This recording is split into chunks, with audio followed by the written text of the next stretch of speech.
કેમ છો વિદ્યાર્થી મિત્રો? આપણે પાછલા વિડીયોમાં પ્રિઝમ વિશેની થોડી ઘણી વાત કરી. હવે આ જે વિડીયો છે એની અંદર આપણે લેન્સ વિશેની વાત કરીશું અંદર. બરાબર, લેન્સ ચાલુ કરીએ એ પહેલાં આપણે ગોળીય સપાટી હોય તો એના દ્વારા વક્રીભવન શું છે એને આપણે સમજવાનો પ્રયત્ન કરીશું અંદર. તો જ્યારે બે પારદર્શક માધ્યમોના ગોળીય આંતરપૃષ્ઠ આગળ થતું વક્રીભવન શું છે તો એના વિશેની વાત કરે છે. અત્યાર સુધી આપણે કેવી વાત કરી હતી કે ભાઈ સપાટી સીધી હોય અને અહીંથી એક માધ્યમમાંથી જાય ને બીજા માધ્યમમાં દાખલ થાય અંદર. સમજ પડે છે? પણ અહીંયા આગળ આપણી પાસે સપાટી હવે કેવી છે? ગોળીય છે અંદર. બરાબર, અને હવે એક માધ્યમમાંથી શું થાય છે? બીજા માધ્યમમાં દાખલ થાય છે અંદર.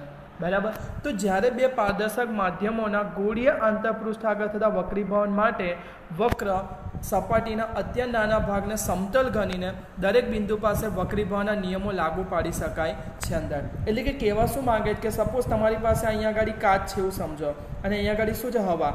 હવે અહીંયા આગળ તમારું જે કિરણ ખરું આપાત થાય છે, તો આજે આખી સપાટી ભલે ગોળીય છે પરંતુ પ્રકાશને આપણે એક સિંગલ કિરણ તરીકે જો લેતા અથવા તો એનું નાનું કિરણ બીમ લેતા હોય તો આ સપાટીને નાના નાના ભાગમાં શું કરતો? વહેંચી નાખો તો આ નાનો ભાગને આપણે સમક્ષિતિજ ગણી શકીએ કે ના ગણીએ? એટલે કે નાના ભાગને સમતલ ગણીને અહીંયા આગળ જે પણ બિંદુ ખરા એ બિંદુ પાસે આપણે વક્રીભવનના નિયમો લાગુ પાડવા હોય તો પાડી શકીએ છીએ અંદર. તથા વક્ર સપાટીથી થતા પરાવર્તનની જેમ જ આપાત બિંદુએ દોરેલા લંબ તે બિંદુએ ગોળીય સપાટીને દોરેલા સ્પર્શકને લંબ હોય છે, તેથી તે વક્રતા કેન્દ્રમાંથી પસાર થાય છે અંદર. એટલે કે કહેવા શું માંગે છે અહીંયા આગળ અંદર કે જ્યારે પણ તમે આવું કરો છો તો આ રીતે અહીંયા આગળ જે લંબ કરો છો તો લંબ ખરો આપણે યાદ કરો કિરણાકૃતિમાં વાત કરી હતી. લંબ તમારે જો ડ્રો કરવો હોય તો આપાત બિંદુને સીધો કોની સાથે જોઈન કરી દેવાનો? સી સાથે કરી દો. એ જ વસ્તુ કે છે આપણને અહીંયા આગળ કે વક્ર અરીસાથી થતા પરાવર્તનની જેમ જ આપાત બિંદુએ દોરેલો લંબ, એટલે કે આપાત બિંદુ પર જે તમે લંબ દોરો છો,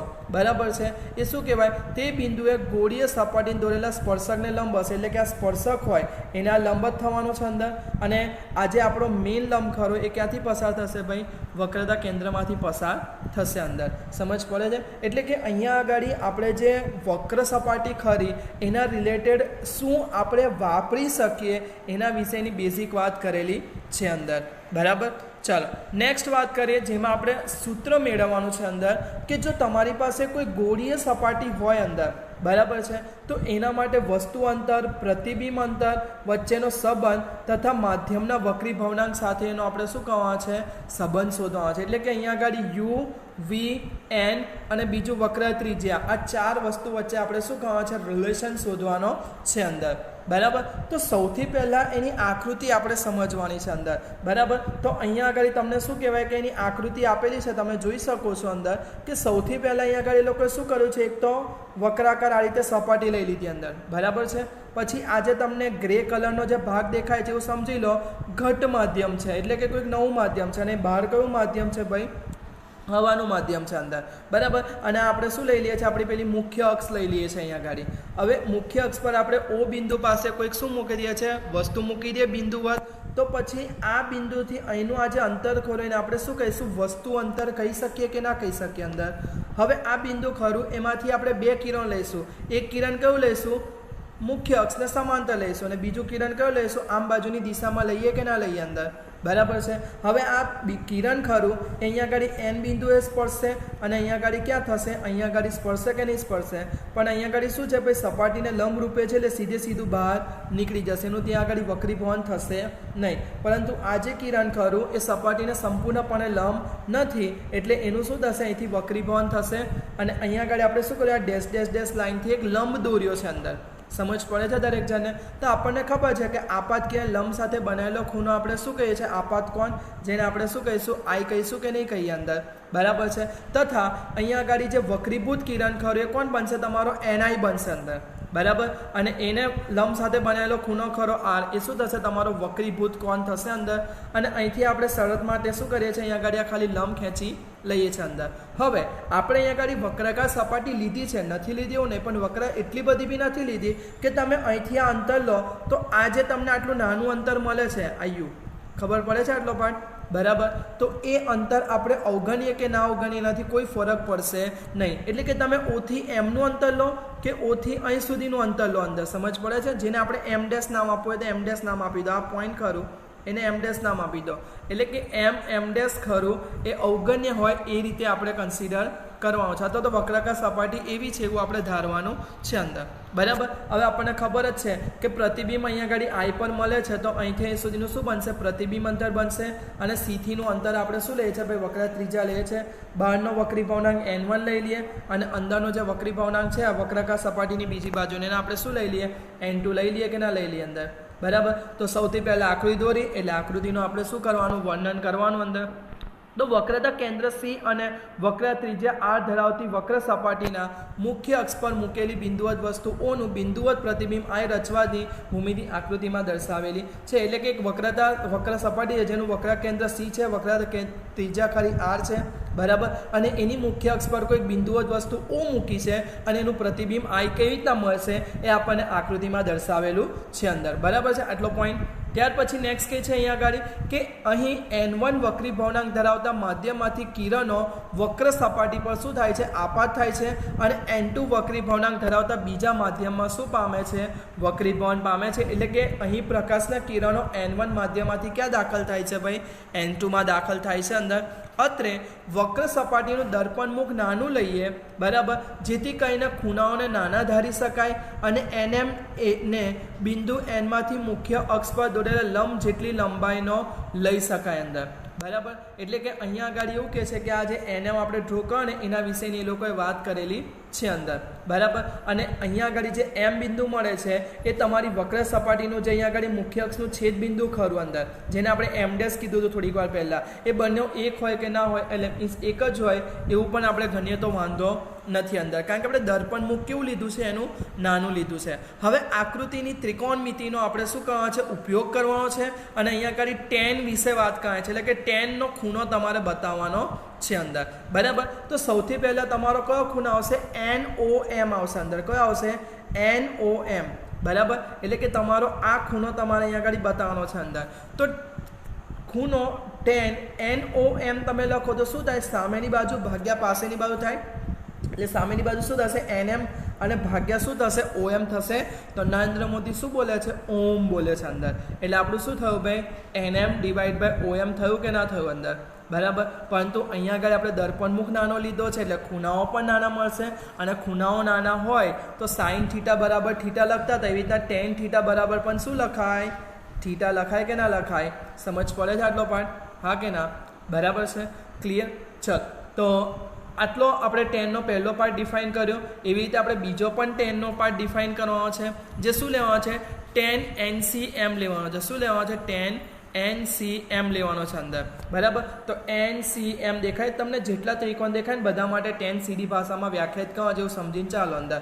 તો tan NCM શું થશે ભાઈ, અગેન નરેન્દ્ર મોદી પણ ભાગ્યા શું થશે, CM થશે, સેન્ટ્રલ મિનિસ્ટર હતા જ આપણા થોડા ટાઈમ પહેલાં અંદર, બરાબર છે. અને અત્યારે PM થઈ ગયા છે અંદર, ક્લિયર. તો અહીંયા આગળ જુઓ કે MN ડિવાઈડ બાય શું આવશે, CM આવશે કે નહીં આવે અંદર. પણ ખૂણો નાનો હોય તો આપણે MN ભાગ્યા CM લઈ શકીએ કે ના લઈ શકીએ અંદર, બરાબર. CM લખો, MC લખો, બંને વસ્તુ એક જ છે અંદર. અને એવો બીજો ત્રિકોણ છે તમારો કયો બનશે, NMI વાળો બનશે અંદર, હા કે ના. તો ત્યાં આગળ શું કરો, NIM નો ખૂણો લો tan માટે અંદર, બરાબર. તો એનું સૂત્ર શું થશે, સામેની બાજુ ભાગ્યા પાસેની બાજુ. MI બહુ ફેમસ કંપની થઈ ગઈ છે હવે તો આપણા ઇન્ડિયામાં અંદર, બરાબર. તો MN ભાગ્યા શું થશે, MI થશે કે નહીં થાય.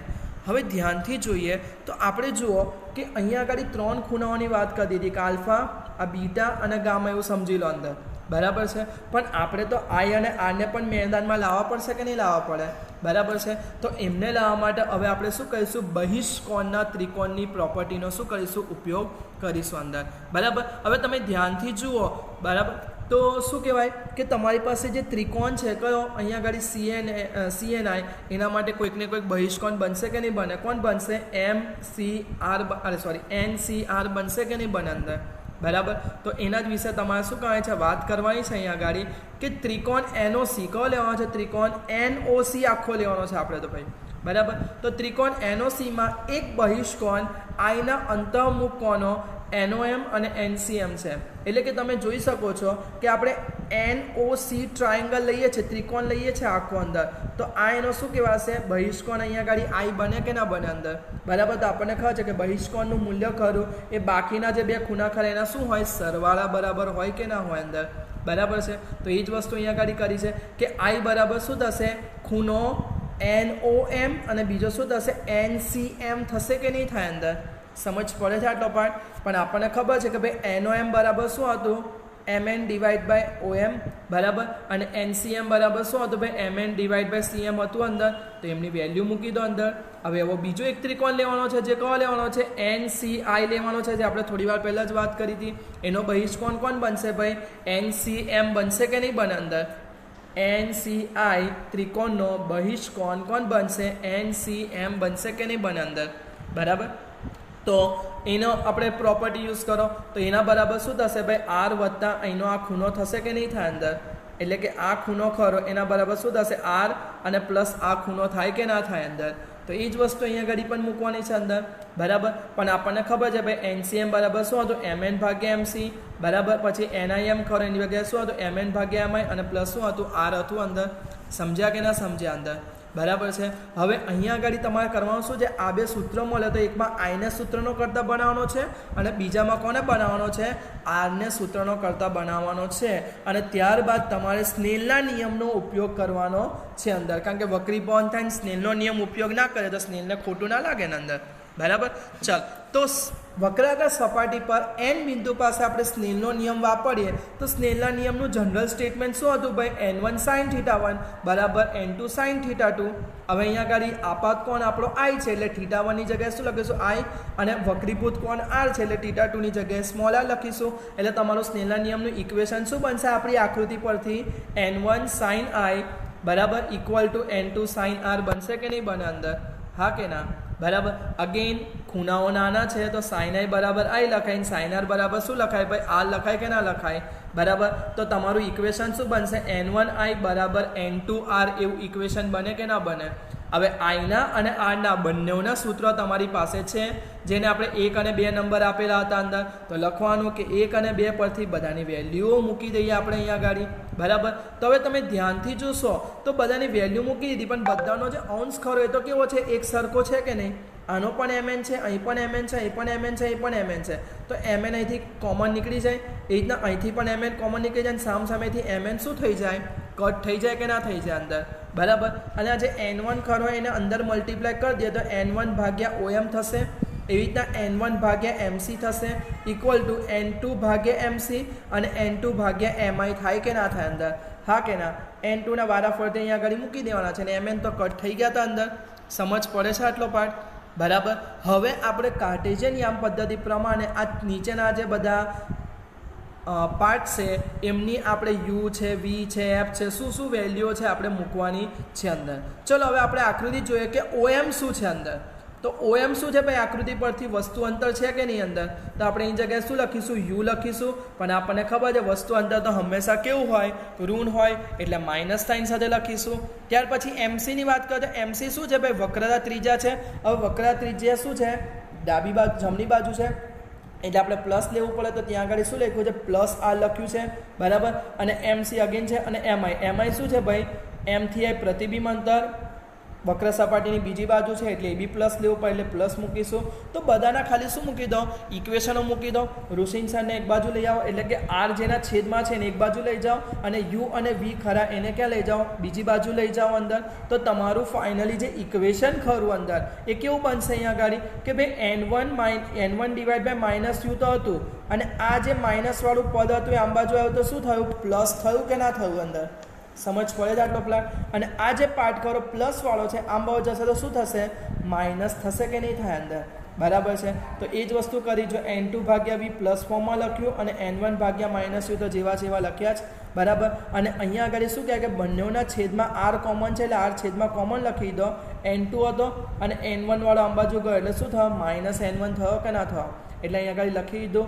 તો આમ તમને ફાઇનલી રીઅરેન્જમેન્ટ કરતાં શું મળી? એક ફોર્મ્યુલા મળી અંદર કે જે દરેક પ્રકારની ગોળીય સપાટી માટે શું છે? સર્વ સત્ય સાચું છે અંદર. અને જ્યારે પણ તમારે એક ગોળીય સપાટી દ્વારા થતા વક્રીભવનની વાત થાય તો તમારે હંમેશા આ સૂત્રનો ઉપયોગ કરવાનો છે અંદર. બરાબર. હવે તમને થશે સર સૂત્ર યાદ રહેતું નથી, કરીએ શું અમે અંદર? બરાબર. તો તમે જુઓ કે તમારું પ્રકાશનું કિરણ ક્યાંથી ક્યાં જાય છે. સમજ પડે છે?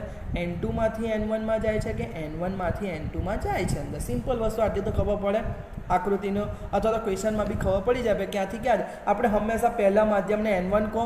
બરાબર. પહેલા માધ્યમને N1 કહો અને બીજો જે દાખલ થાય છે જેની અંદર એને N2 લઈ લો. હવે તમારે કરવાનું છે શું અહીંયા આગળ? સૌથી પહેલાં V લખી દો, પછી U લખો. યાદ કરો અરીસાના સૂત્રમાં પણ આવું લખતા હતા, બરાબર છે. તો 1 અને એમ બી તમને લોકોને લેન્સનું સૂત્ર યાદ હશે, 1/V માઇનસ 1/U લખતા હતા, હા કે ના?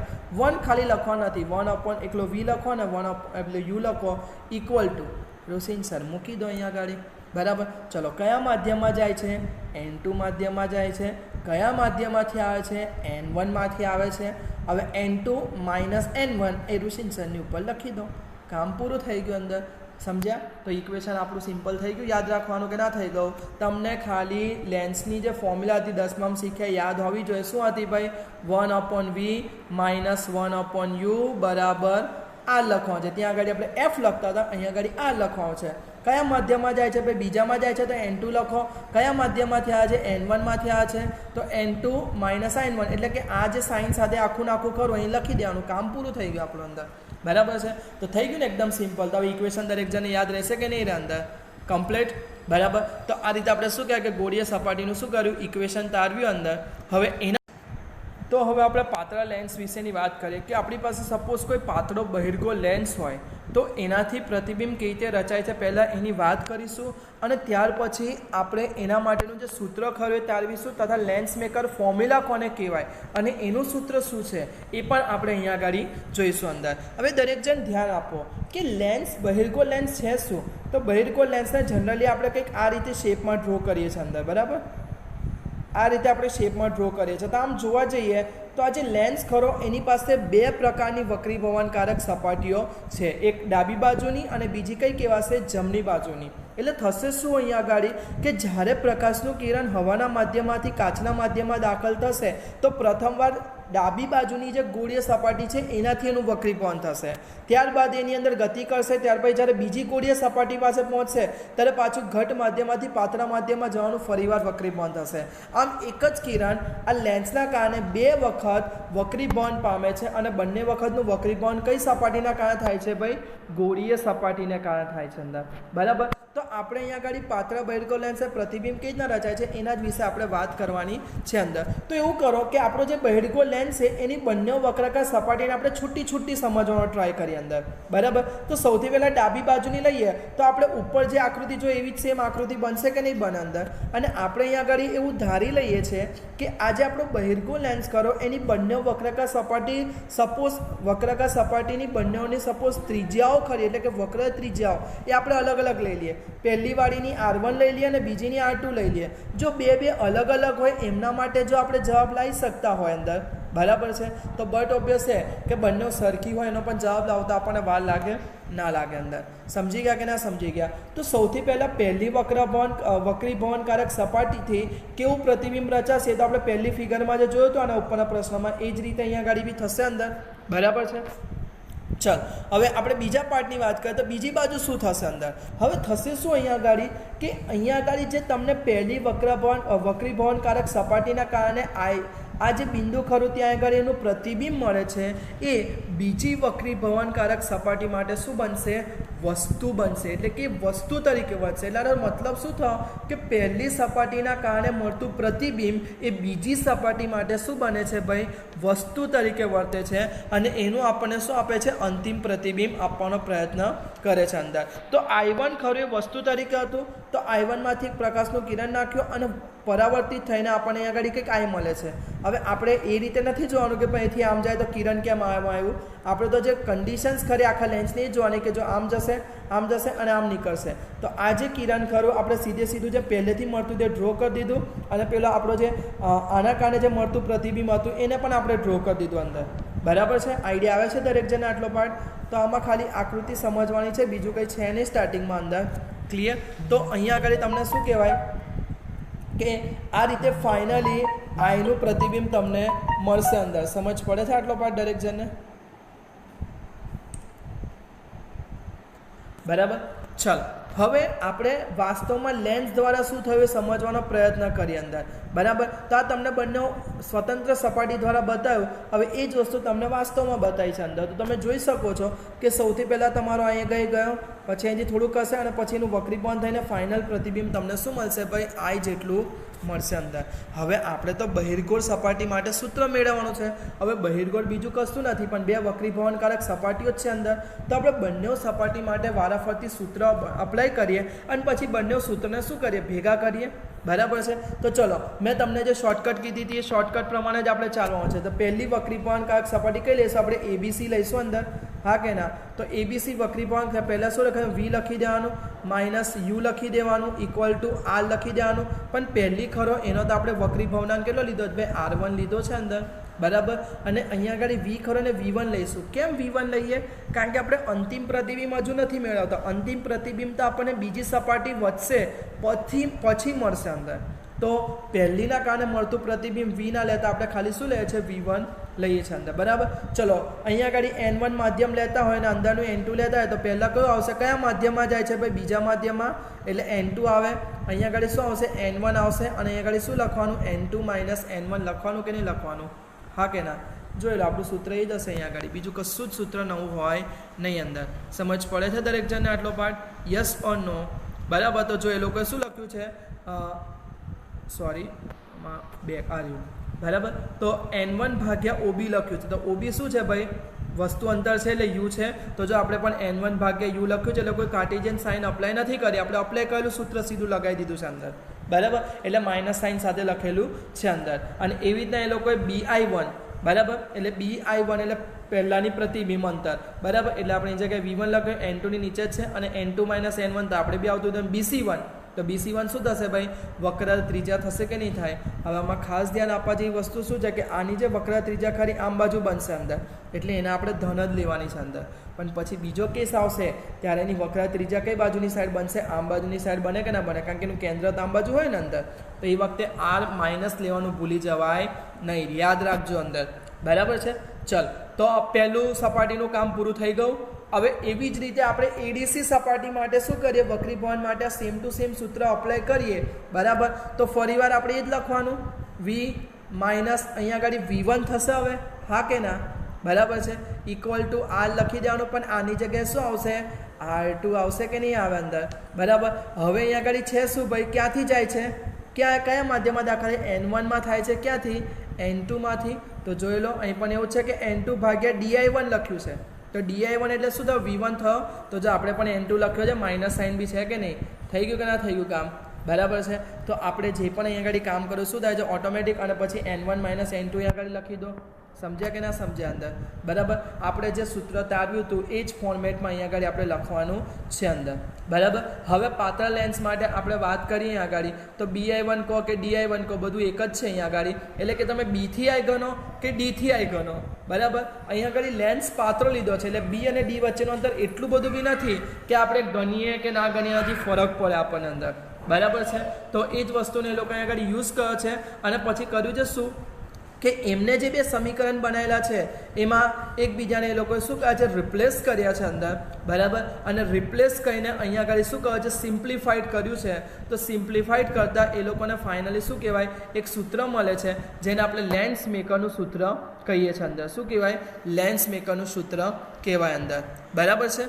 ચાલ, તો એમાં કર્યું શું એ સમજવાનો ટ્રાય કરીએ. તો સૌથી પહેલાં એ લોકોએ આ વસ્તુ કરી. બરાબર. અને 1 અને 2 બંનેનો શું કર્યો, સરવાળો કર્યો. તો થયું શું, BI1 અને DI1 સેમ છે, N2 ભાગ્ય જ છે. તો એક પોઝિટિવ છે અને એક નેગેટિવ છે એટલે બે એકબીજાને શું કરી દે, કેન્સલ કરી દે. એટલે તમને ખાલી N1 વાળા બે પદ શું મળશે, ડાબી બાજુ મળશે. જ્યારે જમણી બાજુ ખરા એની અંદર બંનેમાં શું કહે કે N2 માઇનસ N1 અને N2 માઇનસ N1 કોમન છે એટલે કાઢી લીધા અંદર. અને બાકીના જે છે એ લોકોને એવા ને એવા મૂકી દીધા કે ના મૂકી દીધા. બરાબર છે. હવે અહીંયા આગળ એ લોકો એવું સજેસ્ટ કરે છે અંદર. એટલે ફાઇનલી આપણે જે સૂત્ર લાવવાનું હતું તો લઈ આવ્યા અંદર, જે પેલું લાવવાનું હતું કે ભાઈ N1 એટલે કે શું થયું, U થયું OB, પછી N1 ડિવાઈડ બાય શું થયું, V થયું, equal to N2 minus N1 1/R1 plus 1/R2 વાળું ઇક્વેશન જે હતું એ તમારું શું થઈ ગયું, કમ્પ્લીટ થઈ ગયું કે ના થઈ ગયું અંદર. બરાબર. હવે આગળ કહે છે કે જો વસ્તુ અંતર અનંત હોય, આપણે હવે શું કહેવા છે આના પરથી, લેન્સ મેકરનું સૂત્ર મેળવવાનું છે અંદર. એટલે કે આપણે કેન્દ્ર લંબાઈનો શું રિલેશન છે સમજવાનો ટ્રાય કરવાનો છે. કે જો આપણે વસ્તુ અંતર અનંત લેતા હોય બરાબર છે. તો આપણને ખબર છે પ્રતિબિંબ અંતર હંમેશા શું મળશે આપણને એફ મળે કે ના મળે અંદર. તો ઓબીની જગ્યાએ ઇન્ફાઇનાઇટ મૂકો, ડીઆઈની જગ્યાએ એફ મૂકો અને અહીંયા આગળ એફને શું કરો સૂત્રનો કરતા બનાવો. મેં તમને કીધું હતું ને, જો BC1 = +R1 લીધું પણ DC2 એટલે બીજી બાજુની એના માટે -R2 લેવાનું અંદર, એટલે યાદ રાખજો અંદર. બરાબર છે. અને આપણને ખબર છે કે 1/∞ કરો તો જવાબ તો 0 આવે, એટલે ખાલી રહેશે શું ભાઈ અહીંયા આગળ N1/F રહેશે. હવે N1 ખરે તગેડીને ક્યાં મોકલી દો, રાઇટ હેન્ડ સાઈડ મોકલી દો, એટલે N2 - N1/N1 અને તમને આ શું મળશે સૂત્ર મળશે, જેને શું કહેવામાં આવે છે લેન્સ મીકરનો સમીકરણ તરીકે ઓળખવામાં આવે છે. તો આ સૂત્ર તમારી પાસે હોય તો તમે વક્ર ત્રિજ્યાના આધારે એની કેન્દ્ર લંબાઈ કેટલી હશે સરળતાથી એની ગણતરી કરવી હોય તો કરી શકો છો અંદર. બરાબર છે. તો આ સૂત્ર અને યોગ્ય વક્ર ત્રિજ્યાનો ઉપયોગ કરીને ઈચ્છા મુજબની કેન્દ્ર લંબાઈના લેન્સ બનાવવા હોય તો બનાવી શકીએ છીએ. અને આ લેન્સ મેકરનું સૂત્ર બંને પ્રકારના લેન્સ માટે સાચું છે, એવું નહીં કે ખાલી બહિર્ગોળ માટે, અંતર્ગોળ માટે પણ આપણને મળશે અંદર. બરાબર. અને આ માટે અંતર્ગોળ લેન્સ માટે R1 ઋણ થશે અને R2 શું થશે ધન થશે, એટલે કે આમાં જે આપણે શરત લીધી એના કરતાં R1 અને R2 ની શરત શું થશે ઊંધી થશે અંદર. અને આપણને ખબર છે અંતર્ગોળ અંદર એટલે બધું એફ શું હોય ઋણ હોય અંદર, એ તો આપણે જાણીએ જ છીએ અહીંયા આગળ અંદર. બરાબર છે. તો આ રીતે શું કહેવાય કે આપણે ફાઇનલી એટલું સમજ્યા કે બહિર્ગોળ દ્વારા જે પ્રતિબિંબ રચાય છે તો એના માટે આપણે વક્રકાર સપાટીથી મેળવેલા સૂત્ર દ્વારા કેવી રીતના ફાઇનલ બે સૂત્રો મેળવ્યા અંદર. બરાબર. હવે તમે શું કહેવાય કે આ બંને જે સૂત્રો ખરા અંદર, એક તમને OBDA વાળું મળ્યું અને એક F વાળું મળ્યું, તો બંનેની જમણી બાજુ એક જોતા સરખી જ છે અંદર. બરાબર. તો ડાબી બાજુ પણ સરખી થાય કે ના થાય, તો ફાઇનલી એના પરથી તમને સૂત્ર શું મળશે અહીંયા આગળ અંદર. બરાબર. સૂત્ર શું મળશે 1/V - 1/U = 1/F, જેને આપણે કયું સૂત્ર કહીએ છીએ ભાઈ લેન્સનું સૂત્ર કહીએ છીએ અંદર. બરાબર. તમે કમ્પેરિઝન કરશો તમને ઓટોમેટિક એનો આન્સર મળી જશે. કાર્ટેશિયન સાઇન પદ્ધતિ પ્રમાણે બધાની વેલ્યુ મૂકશો તો અંદર. સમજી ગઈ દરેક જણ આટલે સુધીનો પાર્ટ. તો આપણો શું થઈ ગયો અહીંયા આગળ આખો પાર્ટ થઈ ગયો કે જેની અંદર આપણે બહિર્ગોળ માટે લેન્સ મેકરના સૂત્ર વિશેની શું કરી વાત કરી અંદર. બરાબર છે. આના પછીના જે વિડીયો છે એની અંદર આપણે શું કહેવાય કે લેન્સથી થતા જુદા જુદા વક્રીભવન ખરા એના દ્વારા પ્રતિબિંબો ક્યાં મળે છે એના વિશે સમજૂતી લઈશું અને એના પછીના જે બી ટોપિક કવર કરવાના હશે આપણે કવર કરીશું. Okay, thank you.